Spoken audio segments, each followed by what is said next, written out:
बांग्लादेश की आजादी के लिए संघर्ष में, उस संघर्ष में शामिल होना मेरे जीवन के भी पहले आंदोलनों में से एक था। कब हो गया ये? कब हुआ कब? यही नहीं, अभी और सुनिए। मेरी उम्र 20-22 साल रही होगी जब मैंने और मेरे कई साथियों ने बांग्लादेश के लोगों की आजादी के लिए सत्याग्रह किया था। बांग्लादेश की आजादी के समर्थन में तब मैंने गिरफ्तारी भी दी थी और जेल जाने का अवसर भी आया था।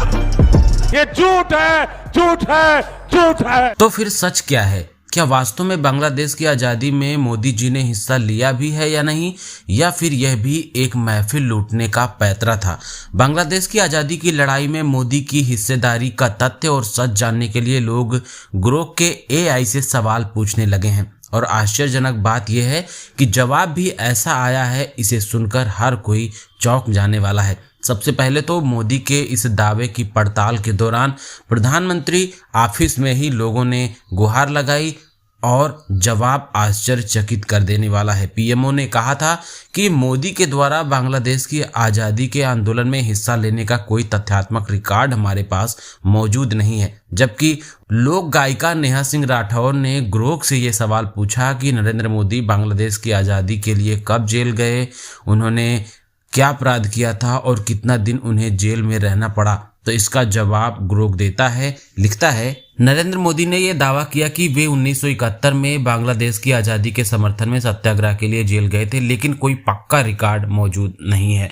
शायद यह गिरफ्तारी भारत USSR संधि के खिलाफ जनसंघ के विरोध के दौरान हुई थी। जेल में कम समय ही रहे हों या जो भी रहे हों, पर ठीक अवधि स्पष्ट नहीं है। ये दावा विवादास्पद है, कई लोग इसे संदेह की नज़र से देखते हैं। ये कहना है ग्रोक का कि हमारे पास रिकॉर्ड मौजूद नहीं है, जबकि अगले जवाब में कहता है कि इसके कोई आधिकारिक रिकॉर्ड मौजूद नहीं है। सबूतों की कमी से उनके प्रत्यक्ष योगदान पर सवाल उठता रहता है।